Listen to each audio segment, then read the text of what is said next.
দেশ ও দেশের বাইরে থেকে যারাই দেখতেছেন ডাউন স্যানিটারির পক্ষ থেকে সবাইকে স্বাগত।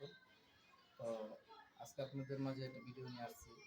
আমরা মূলত যে ফ্লোরের ভিতরে ঢালাই করার আগে যে আমরা 4 ইঞ্চি পাইপ টয়লেটের বা কিচেনের যে পাইপগুলো দিই, পাইপগুলো দেওয়ার পরে যে কী করণীয় দেখেন।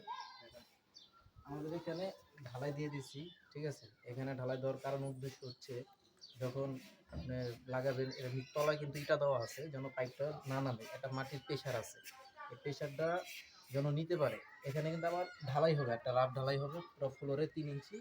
এটা তো একটা সাপোর্ট আছেই, ঠিক আছে। পরে যখন আবার 3 ইঞ্চি ঢালাইবো তো আরেকটা সাপোর্ট, পাইপটা খুব হেভি হচ্ছে। এরকম আমরা প্রত্যেকটা বিধি দিয়ে রাখছি দেখেন। এটা হচ্ছে টয়লেটের দিয়ে রাখছি, ঠিক আছে। সেম পজিশনে সবাই এই পজিশনে কাজ করবেন।